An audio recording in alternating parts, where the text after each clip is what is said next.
जालना पोलिसांनी काल रात्रीच्या सुमारास ऑल आउट ऑपरेशन राबवले। गेल्या काही दिवसांपासून जालना शहर आणि जिल्ह्यात कायदा आणि सुव्यवस्थेचा प्रश्न ऐरणीवर आलाय। त्या पार्श्वभूमीवर पोलीस दल सक्रिय असल्याचा ठोस संदेश देण्यासाठी ही मोहीम राबवण्यात आली। या ऑपरेशन दरम्यान आर्म्स ऍक्ट मधील आरोपींची सखोल चौकशी करण्यात आली। तसंच रेकॉर्डवरील आरोपी कारागृहातून सुटल्यानंतर कोणत्याही गुन्हेगारी कृत्यात सहभागी आहेत का याचीही तपासणी पोलिसांकडून करण्यात आली। जिल्ह्यातील कायदा आणि सुव्यवस्था अबाधित ठेवण्यासाठी अशा प्रकारच्या कडक मोहिमा यापुढेही सुरू राहणार असल्याचे संकेत पोलिसांकडून देण्यात आले। ऑल आउट ऑपरेशन घेतला होता आपण। त्यामध्ये सगळे जे रेकॉर्डचे आरोपी होते त्यांना चेक करणे आणि आर्म ॲक्टमध्ये सुटलेले आरोपी आणि MPDA सुटलेले आरोपी यांना आपण डिटेन करून त्यांची चौकशी करण्याचा एक मोहीम होता। तर प्रत्येक पोलीस स्टेशनचा स्टाफ, DYSP, LCBची टीम हे सगळे लोक आता फिरले रोडवर आणि सगळे आस्थापना बंद केला आपण आणि जे काही असे टुकारी लोक फिरत आहेत त्यांना आपण थोडा व्यवस्थित केला आणि सगळे रेकॉर्डचे आरोपी चेक करणे आमच्या सुरू आहे। नागरिकांना का आव्हान करणार? काहीच आव्हान नाही, नागरिकांना आव्हान आहे की पोलीस ॲक्टिव्ह आहे आणि सगळे क्राईम हाताळण्यामध्ये पोलीस सक्षम आहे आणि असे जे रेकॉर्डचे आरोपी आता बाहेर येऊन काही घटना करत आहेत तर त्यांच्यावर वचक ठेवण्यासाठी पोलिसांचा हा मोहीम आहे आणि हे सतत सुरू राहणार आहे। शासनाकडून महिलांसाठी सुरू करण्यात आलेल्या लाडकी बहीण योजनेचा जिल्ह्यात 516 पुरुषांनी वर्षभर लाभ घेतल्याचा धक्कादायक प्रकार समोर आलाय। महिलेच्या नावावर आधार कार्डवर पुरुषांची नावं नोंदवून रक्कम पुरुषांच्या खात्यात जमा झाले। शासनाने ही यादी महिला आणि बालविकास कार्यालयाकडे पाठवली आहे। या लाडक्या भावांचा शोध घेण्याचं काम विभागाने सुरू केलंय। सप्टेंबर 2025 मध्ये अपात्र महिलांची नावं वगळली तरीही या प्रकरणे लक्षात आली नाहीत। त्यामुळे पडताळणी यंत्रणेवर प्रश्नचिन्ह उपस्थित झालेत। शासनाने KYC साठी 31 मार्च पर्यंत दिलेली मुदत आहे। यवतमाळ जिल्ह्यामध्ये आपण जर बघितलं तर 6,92,563 असे पात्र लाभार्थी या योजनेच्या अंतर्गत आहेत, परंतु त्यामध्ये साधारणतः 68,616 हे KYC मध्ये रिजेक्ट झालेले लाभार्थी आहेत। जेव्हा KYC झाली होती त्यामध्ये नजरचुकीने बऱ्याचशा महिलांकडून काही बाबी चुकलेल्या आहेत, अनावधानाने त्या राहिलेल्या आहेत, त्यामुळे त्यांच्या KYC चुकल्या आहेत आणि त्यामध्ये सुद्धा KYC मेल म्हणून आपल्याकडे एक डेटा आलेला आहे। त्या डेटाचं जेव्हा आम्ही व्हेरिफिकेशन करण्याचा प्रयत्न केला तेव्हा असं लक्षात आलेलं आहे की ही जी चूक झालेली आहे ती महिलाच आहे आधार कार्डवर, परंतु जेंडर जे तिचं फिमेलचे टाकायचं होतं त्या ठिकाणी मेल टाकण्यात आल्यामुळं ती मेल म्हणून दिसत आहे। त्यामुळे यामध्ये लाडके भाऊ आले असतील असं तर आम्हाला काही वाटत नाही, परंतु तरी आम्ही आमच्या स्तरावर याची पडताळणी करत आहोत आणि या अनुषंगाने माझं आव्हानसुद्धा आहे सर्व महिलांना ज्यांची KYC चुकली होती किंवा बऱ्याचशा महिला या कार्यालयात येऊन गेलेल्या होत्या, त्या अनुषंगाने 6 फेब्रुवारी 2026 रोजी शासन निर्णय निघालेला आहे आणि त्यामध्ये ज्यांची KYC चुकलेली आहे अशा सर्व महिलांना पुनश्च KYC दुरुस्त करण्यासाठी शासनाने 31 मार्च पर्यंतची मुदत दिलेली आहे। त्यामुळे सर्वांनी आपली जी चुकलेली KYC ती दुरुस्त करून घ्यावी। साधारणतः 450-500च्या जवळपासचा तो आकडा आम्हाला दिसत आहे, ज्यामध्ये मेल KYC दिसत आहे। त्यांचा लाभ थांबवण्यात आलेला आहे। हे जितके KYC चुकलेले सर्वांचे लाभ थांबवण्यात आलेले आहे। यांची पडताळणी करूनच पुढील लाभ देण्यात येतील। महापालिकेच्या निवडणुकीत अशोक चव्हाण यांनी आपले वर्चस्व सिद्ध केले। तब्बल 28 वर्षांनंतर भारतीय जनता पक्षाचा पहिला महापौर आज पदावर विराजमान होणार आहे। कविता मुळे या नांदेडच्या नवीन महापौर असतील तर उपमहापौरपदी दीपक रावत यांची निवड झाली। आज सकाळी 11 वाजता पदग्रहण सोहळा पार पडला। या सोहळ्यासाठी जय्यत तयारी करण्यात आली होती। यवतमाळ जिल्ह्यातील अनेक गावांमध्ये स्मार्ट मीटर बसवल्यानंतर ग्राहकांना वीज बिल दुप्पट तिप्पट येत असल्याने संतापाची लाट उसळली। वीज वितरण कंपनीकडे मीटर बदलण्याची मागणी जोर धरते। यवतमाळ, पुसद, उमरखेड, घाटंजी, आर्णी यासह अनेक तालुक्यात गेल्या वर्षी स्मार्ट मीटर बसवलेत। मात्र यानंतर किन्ही, पुसदसह अनेक गावात ग्राहकांना अचानक जास्त बिल मिळू लागली। उदाहरणार्थ महिन्याला 500 रुपयांचं बिल येणाऱ्या घरांना आता 10,000 ते 16,000 रुपयांचं बिल पाठवलं जाते। घरात फक्त 3 लाईट असतानाही 16,000चं बिल कसं असा सवाल उपस्थित होतोय। शेतकरी, लघु उद्योजक आणि सामान्य नागरिकांमध्ये असंतोष वाढलाय। आधीचे मीटर चांगले होते, स्मार्ट मीटर चुकीचे रीडिंग दाखवतायत. कंपनीनं तात्काळ स्मार्ट मीटर तपासावे आणि जुनेच मीटर परत द्यावे अशी मागणी ग्राहक करतायत. साहेब, स्मार्ट मीटर हा आमच्यासाठी स्मार्ट आहे. हे सर्व जो कोणी पण चोरी करायचा प्रयत्न करत असेल, मीटरसोबत छेडछाड करायचा प्रयत्न करत असेल, तो डाटा आमच्या सिस्टममध्ये तो रेकॉर्ड होतो आणि जो चोरी करतो त्याला ही गोष्ट पाहिजे नाही आहे म्हणून तो अशी अफवा पसरवतो आहे. आम्ही 1 कोटी मीटर बदलतो आहे, महाराष्ट्र जनता सज्ञान आहे, असं कुठेच होऊ देणार नाही. ह्याच्या अगोदरही इंडस्ट्रीयल आणि मोठ्या कन्झ्युमरला असे मीटर लागून चुकलेले आहे आणि त्यांच्याकडून अशी कुठलीही तक्रार आलेली नाही आहे. जनतेला आवाहन करेल की महावितरणला सहकार्य करावं. नवीन जे तंत्रज्ञान येत आहे त्याचा वापर करून आपण महावितरणला सहकार्य करावं. स्मार्ट मीटर ही अचूक रीडिंगसाठी 0% एरर फ्री बिलिंगसाठी आणण्यात आलेलं आहे. जसं पेपरलेस झालेलं आहे तसं ह्युमन इंटरफेरन्स पण सर्वात कमी राहणार आहे ह्याच्यात. पेपरलेसमध्ये आता मी तुम्हाला सांगतो आहे की आपला नंबरही अपडेट करून घ्या, मोबाईल नंबरही ग्राहक क्रमांकसोबत अपडेट करून घ्या, जेणेकरून आपल्याला बिलं आपल्या SMS वरतीच येईल आणि आपण पेपरलेस सिस्टममध्ये गेले तर आपल्याला 120 रुपये वार्षिक त्याची बचत पण होणार आहे बिलापोटी. काय ना सर? प्राजक्त प्रद्युम्न देशपांडे, उपकार्यकारी अभियंता, यवतमाळ ग्रामीण उपविभाग. आम्ही जास्त तर काही सांगू शकत नाही, पण जे जुनं मीटर होतं हे म्हणजे व्यवस्थित चालायचं आणि बिल पण आमच्या बजेटमध्ये बरोबर जे यायचं जनरली तेवढंच यायचं. पण आता जे नवीन मीटर लावलं आहे हे नवीन मीटरपेक्षा डबल किंवा टिबलच येऊ शकते बिल, पण कमी येणार नाही. आणि आम्ही आत्तापर्यंत जे वापरलं ते तुम्ही वापरा, अगर नका वापरू बिल ते तेवढंच येणार, जास्तीचं जास्तच. हे आम्ही भरू शकत नाही गरीब असल्याच्यानं आणि आमची आर्थिक स्थितीसुद्धा तशी नसते ना बिल भरायचं. त्याच्यामुळे आम्हाला हे नवीन मीटर बदलवण्याची सरकारकडे आम्ही विनंती करणार आहे आणि सरकारने हे आमची विनंती मान्य करून हे तात्काळ बदलून द्यावं हीच विनंती आहे. काय नाव तुमचं? दशरथ रामाजी आसेकर. पहिला जर मीटर जे होतं ते चांगलं होतं, त्याच्यानंतर हे नवीन मीटर जे बसवलं त्याचं बिल आता वाढतीवर येत आहे. पहिले आला 11,000 रुपये, त्याच्यानंतर 11,000च्या नंतर 5,000 भरले, त्याच्या अगोदर मग 10 भरले होते. आता जे पहिलं मीटर होतं तसंच आम्हाला द्यावे, आमच्या गरिबाच्यानं काय भरणं होय. आमच्या घरात आहे 3 लाईटं, ते शेफिल्डचे आहे, त्याच्यानंतर आम्हाला जुनंच मीटर द्यावे. आमचं जुनंच मीटर पाहिजे आम्हाला, आमच्या गरिबाच्यानं काही भरणं नाही होत.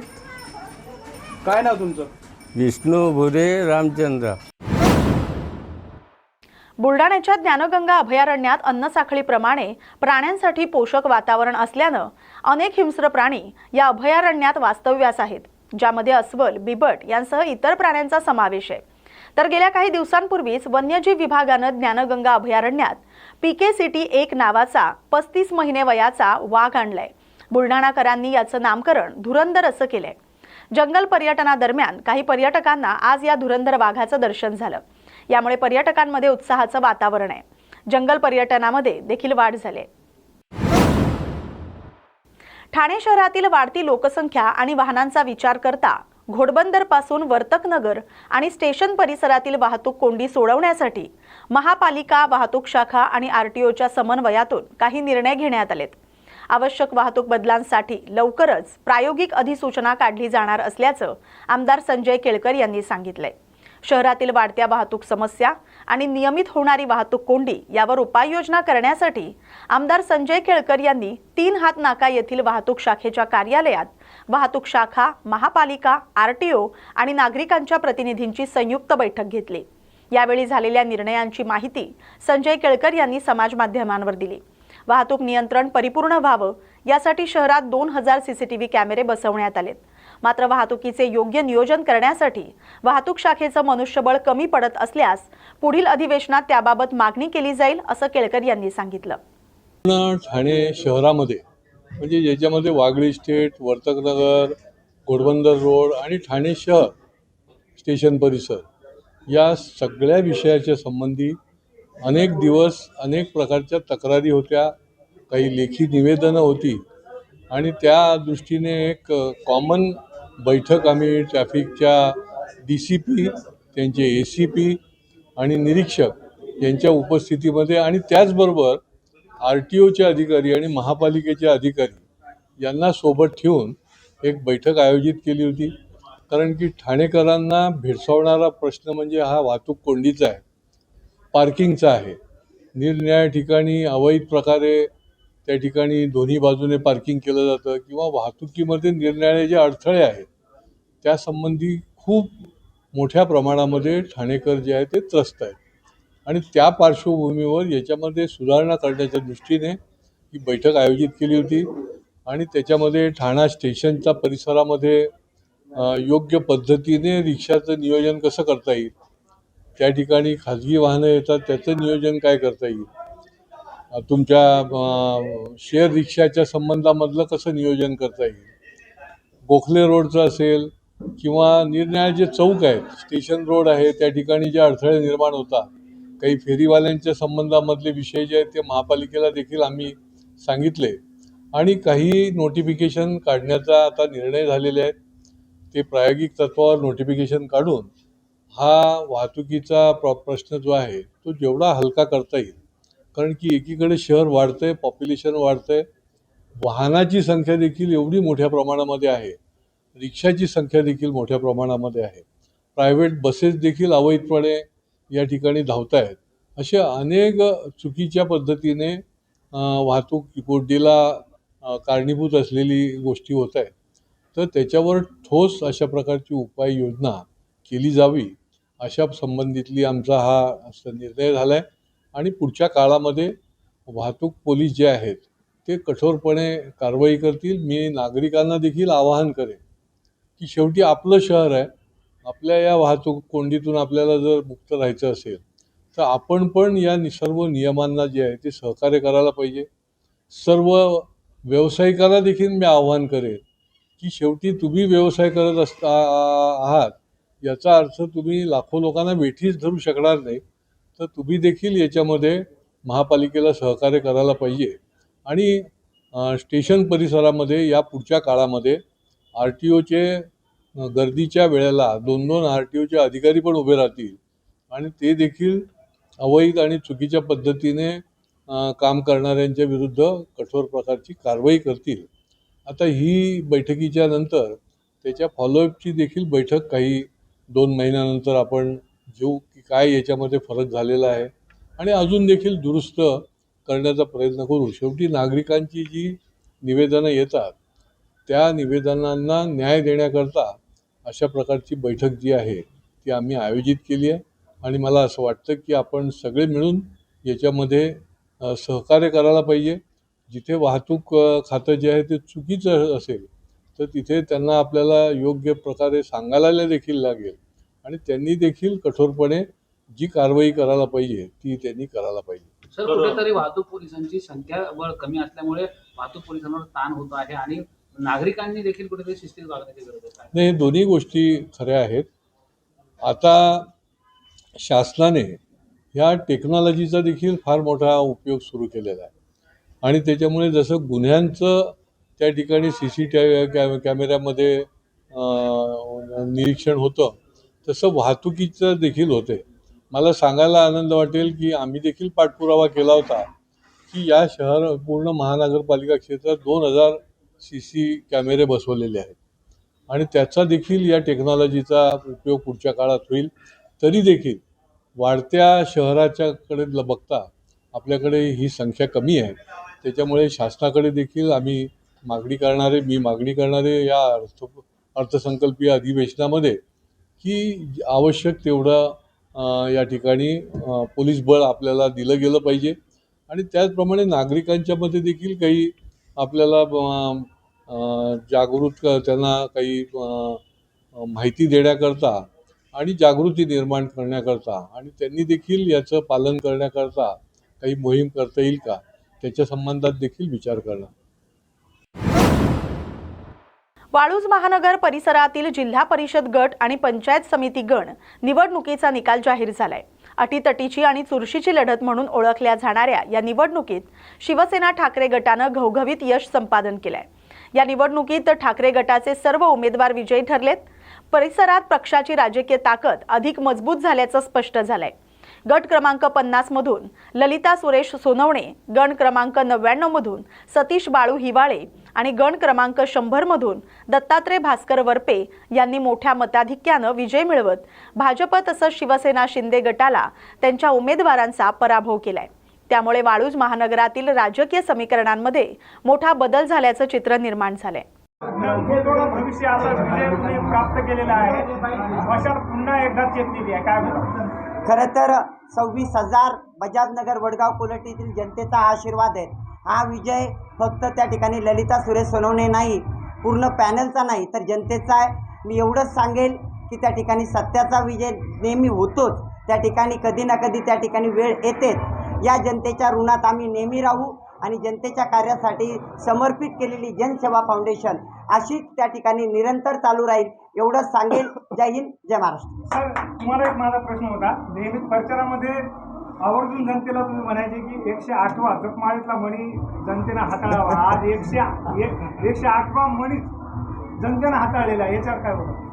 आता 108वा मणी जो आता जनतेच्या हातात दिलेला आहे, जनतेने याला जे आशीर्वादरूपी मतरूपी जे परिवर्तन घडवण्यासाठी ज्या कामासाठी सेवक म्हणून आम्हाला निवडलेलं आहे, सेवक म्हणून काम करण्याची संधी दिली आहे, सेवक म्हणून काम करत राहील.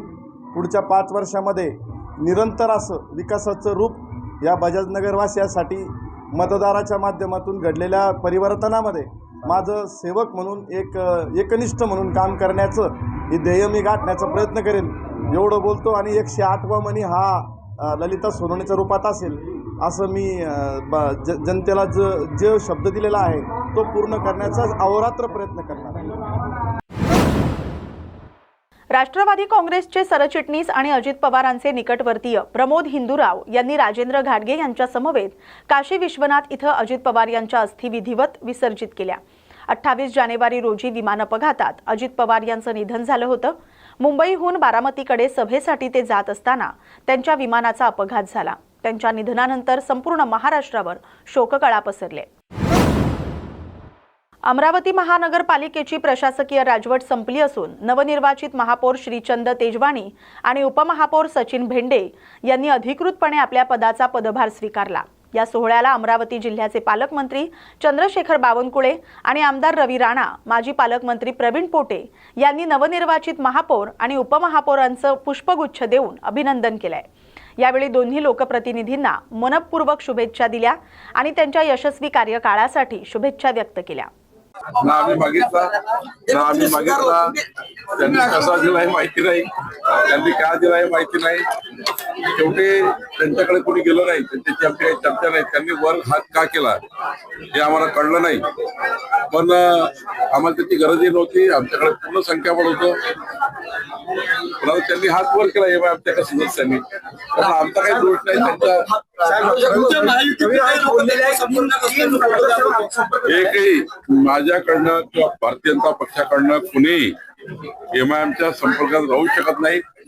आम्हाला कोणी त्यांना फोन सुद्धा आम्ही करू शकत नाही. त्यांच्या भूमिका वेगळ्या आहे, त्यांचे विचार वेगळे आहे, आमचे विचार वेगळे आहे. आम्ही विचाराची लढाई आहे. त्यामुळं त्या एका सदस्याने MIMच्या का हात वर केला हे आम्हाला माहिती नाही. पण मला वाटतं त्यांनी करायला नको होता. रवी राणाजीचा एक वेगळा पक्ष आहे, युवा स्वाभिमान पक्ष. त्यांच्या अध्यक्ष ते आहेत. त्यांनी आपल्या पक्षात काय निर्णय घेण्याचे अधिकार त्यांना आहे. पण भारतीय जनता पार्टीमध्ये मात्र कुणीही MIMच्या संपर्कात नाही आणि आम्ही संपर्कात राहणारही नाही. 12 जिल्हा परिषदचा निकाल होता, त्यामधून 8 जिल्हा परिषदवर भाजप आहे आणि 3 महायुती आणि 1 राष्ट्रवादी, म्हणजे संपूर्ण 12 जिल्हा परिषदवर महायुतीचा झेंडा फडकला. ग्रामीण महाराष्ट्र सुद्धा देवेंद्र फडणवीसच्या विकास योजनांना जनतेने मत दिलं. मोदीच्या सरकारच्या केंद्र सरकारच्या योजना आम्ही मांडल्या, देवेंद्रच्या सरकारच्या राज्य सरकारच्या योजना आम्ही मांडल्या आणि जनतेने विकासाला मतदान केलं आहे. महाविकास आघाडीला काँग्रेसला खास करून विचार मंथन करण्याची गरज आहे. त्यांच्या पराभवातला हे त्यांनी म्हणलं आहे की मशीन बिघडली होती, मतचोरी गेले. आता हा नारा पुन्हा लावतील तर पुन्हा खड्ड्यात जातील. त्यामुळं त्यांनी आता या पराभवातनं शिकलं पाहिजे आणि पुढच्या काळात चांगल्या योजना तयार केल्या पाहिजे. निगेटिव्ह प्रचार करून महाराष्ट्रात मतं मिळत नाही. महाराष्ट्रात फक्त विकासावर मतं मिळतात. हे महाराष्ट्राच्या जनतेने तिन्ही निकाल, नगरपालिकेचे निकाल, महानगरपालिकेचे निकाल आणि जिल्हा परिषदेचे निकाल, या निकालावरनं महाराष्ट्र जनतेने जनता विकासाच्या बाजूने आहे हे दाखवून दिलं आहे. पनवेल महानगरपालिकेत अखेर भाजपचे महापौर आणि उपमहापौर निश्चित झालेत. महाविकास आघाडीनं उमेदवारी अर्ज मागे घेतल्यानंतर ही निवडणूक बिनविरोध पार पडली. भाजपचे उमेदवार नितीन पाटील यांची पनवेल महानगरपालिकेच्या महापौरपदी बिनविरोध निवड झाली. महाविकास आघाडीच्या महापौरपदीच्या उमेदवार अर्चना भोईर यांनी आपला उमेदवारी अर्ज मागे घेतल्यानं भाजपचा मार्ग मोकळा झाला. महाविकास आघाडीच्या माघारीनंतर पनवेल महानगरपालिकेत भाजपचा महापौर आणि उपमहापौर हे निश्चित झालेत. नितीन पाटील यांच्या महापौरपदी बिनविरोध निवडीवर शिक्कामोर्तब झाले. तुम्ही कालचा रिझल्ट बघितल्यानंतर तुम्हाला याची खात्री झाली असेल की आता आम्ही नव्याने आलो आणि आता ज्या पद्धतीनं महापालिकेत 60 जागा जिंकल्या आणि प्रथमतःच इतिहासात नोंद झाली. 70 वर्षानंतर पंचायत समिती भारतीय जनता पार्टीच्या ताब्यात आली आणि जिल्हा परिषदेत तर क्लीन स्वीप हा शेतकरी कामगार पक्षाला मिळालेला आहे. त्याच्यामुळे माननीय आमदार प्रशांतजी ठाकूर साहेब यांच्या नेतृत्वाखाली आम्ही 100% आणि माझे सहकारी, आम्ही आता दोघेही सभागृहात नसणार, परेशजी ठाकूर साहेब आणि मी, कारण त्यावेळी आमची जोडी एक चांगल्या विकासात्मक दिशेला नक्कीच. परेशजी ठाकूर हे रोज म्हणजे तुम्ही बघाल की पायाला भिंगरी लावल्यासारखे ते धावत होते आणि कधी विकासाला आम्ही विरोध केला नाही. चांगल्या कामांच्या नेहमी सोबत राहिलो. आज त्याचीच प्रचिती आपण बघतो. दुसऱ्यांदा महापौर माननीय नितीनजी पाटील साहेब हे आज विराजमान झालेले आहेत आणि प्रमिलाताई देखील उपमहापौरपदी विराजमान झालेले आहेत. यांना नक्कीच पुढच्या त्यांच्या कारकिर्दीसाठी नक्कीच मनापासून शुभेच्छा देतो आणि याच्या पुढे जी कामं थोडीफार राहिली असतील ती कामं एवढ्या चांगल्या पद्धतीनं होतील की पुढे अजिबात विरोध करायला कोणताही प्रश्न राहणार नाही. तर पडद्यामागचे सूत्रधार तर तुम्हीच आहात. नाही असं म्हणता येणार नाही, परंतु भारतीय जनता पार्टीवर आता जो विश्वास सगळा या दोन्ही इलेक्शनला दाखवला त्याच्यामुळे मला वाटतं ह्या चांगल्या प्रकारचं यश आहे. आणि मेन म्हणजे जुनं नवीन असं काहीही वाद इथे अजिबात नाही आहे किंवा जुनं नवीन असं कधी आम्हाला जाणवलं नाही. त्याच्यामुळे आमचं मनोमिलन चांगल्या पद्धतीनं झाल्यामुळे आज ह्या यशाकडे वाटचाल दिसत. नाशिकच्या सिन्नर येथील किन्नर शुभांगी शिंदे आणि इतर किन्नर यांना मिळणाऱ्या धमक्या आणि त्यांचे बळजबरीनं होणारं धर्मांतरण रोखण्यासाठी आणि त्यांना न्याय मिळवून देण्यासाठी आज नाशिकमध्ये सकल हिंदू समाजाच्या वतीनं मोर्चाचं आयोजन करण्यात आलं. घारपुरे घाट ते जिल्हाधिकारी कार्यालय इथं हा मोर्चा काढण्यात आला. मोर्चानंतर जिल्हाधिकारी कार्यालय इथं किन्नर स्वाभिमान सभेचं आयोजन करण्यात आलं. आमदार देवयानी फरांदे यांच्यासह मोठ्या संख्येनं किन्नर तसंच सकल हिंदू बांधव या मोर्चात सहभागी झाले. पत्रकारांना माझी विनंती, त्यांनी सिन्नर मधील किन्नर समाजाच्या आहेत आणि त्यांच्यावरती हिंदू धर्म सोडून त्यांनी इस्लाम स्वीकारावा, त्यांच्यावरती दबाव आणला जातोय आणि त्याच्या विरोधामध्ये आज हा मोर्चा काढण्यात आलेला आहे. आपण बघितलं असेल की रामायण आणि महाभारत कालावधीपासून किन्नरांना खूप मोठं महत्व आहे. तेव्हा प्रभू रामचंद्र हे 14 वर्षासाठी वनवासासाठी बाहेर पडले तेव्हा प्रभू रामाने असं सांगितलं होतं की सर्व स्त्री आणि पुरुषांनी अयोध्येमध्ये परतावं, कारण प्रभू रामचंद्रांच्या बरोबर ते वनवासाला निघाले होते.